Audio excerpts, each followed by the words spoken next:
మన భారతదేశంతో కంపేర్ చేస్తే అమెరికాలో పాలు కొనుగోలు చేసే విధానం చాలా డిఫరెంట్గా ఉంటుంది. మనకి అక్కడ పొద్దున్నే పాలబ్బాయి వచ్చి పాలు ఇవ్వడం కానీ, లేకపోతే షాప్కి వెళ్ళి మనం పాల ప్యాకెట్లు తీసుకొని వస్తాం. కానీ ఇక్కడ అలా కాదు. ఒకటేసారి గ్రాసరీ స్టోర్కి వచ్చి ఒక గ్యాలన్ పాలు మనం ఫ్రిడ్జ్లో పెట్టుకొని దాన్ని 1 వారం నుంచి 2 వారాలు మధ్యలో వాడుకుంటాం. ఎందుకంటే వాటికి ఎక్స్పైరీ డేట్ 15 రోజుల వరకు ఉండేది కాబట్టి. సో మనమైతే ఇప్పుడు గ్రాసరీ స్టోర్కి వచ్చాము. ఇక్కడ అసలు ఎన్ని రకాల పాలు ఉంటాయి, వాటికి మధ్య తేడా ఏంటి చూద్దాం.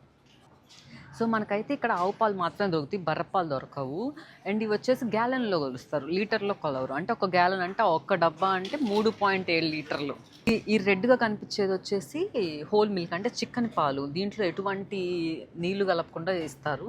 అండ్ నెక్స్ట్ వచ్చేసి ఈ ఆరెంజ్ అంటే 2%, అంటే మీడియము, కొంచెం బాగానే ఉంటాయి చిక్కగానే. అండ్ ఈ బ్లూది వచ్చేసి బాగా పల్చగా ఉంటాయి. లైక్ మనకి ఇండియాలో రెడ్ ప్యాకెట్, బ్లూ ప్యాకెట్ ఎలాగో ఈ రెండు అలాగా. మీరు చూసినట్టయితే ఇక్కడ గ్యాలన్ పాలు $3 ఉంది, అంటే 72 రూపీస్ అన్నట్టు, 72 రూపాయలు ఉంది ఒక్కొక్క లీటర్. ఇది వచ్చేసి ఫ్యాట్ ఫ్రీ, దీంట్లో అస్సలు ఫ్యాట్ ఉండదు, 0% ఫ్యాట్ అనమాట. సో మీరు గమనించినట్టయితే ఒక్కొక్క రంగులో ఉన్నాయి. ఒకటి రెడ్ ఉంది, ఆరెంజ్, బ్లూ, పింక్, అలా కలర్స్ డిఫరెన్స్ ఏంటంటే లైక్ దాంట్లో ఎంత % ఫ్యాట్ ఉంది అని చెప్పడానికి అలా ఉందన్నమాట.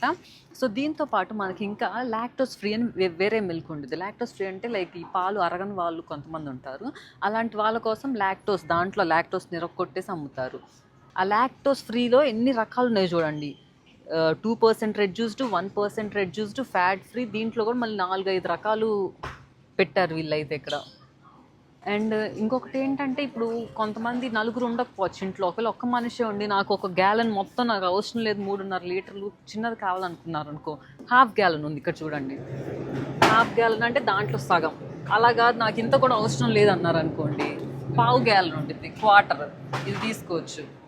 అండ్ మాకు ఈ ఆవు పాలే వద్దు, మేము పాలే తాగం అనుకునే వాళ్ళకి ఇంకొక ఆప్షన్ ఉంది ఇక్కడ చూడండి.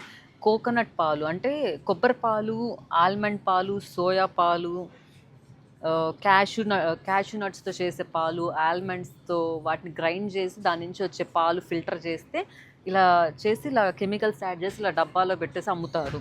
అండ్ దీంతో పాటు ఇంకొకటి ఉంది ఇక్కడ చూడండి, చాక్లెట్ మిల్క్ అని. చాక్లెట్ మిల్క్ వచ్చేసి ఇలా 1 గ్యాలన్, హాఫ్ గ్యాలన్ అలా పెట్టి అమ్ముతూ ఉంటారు.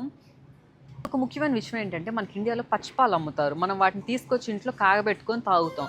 కానీ వీటన్నిటిని పాస్చరైజ్ చేస్తారు, అంటే ఆల్రెడీ ప్రాసెస్ చేసి అమ్ముతారు. మనం డైరెక్ట్ వీటిని కొనుక్కొని తాగేయడమే, మనం కాగబెట్టుకోవాల్సిన అవసరంలా.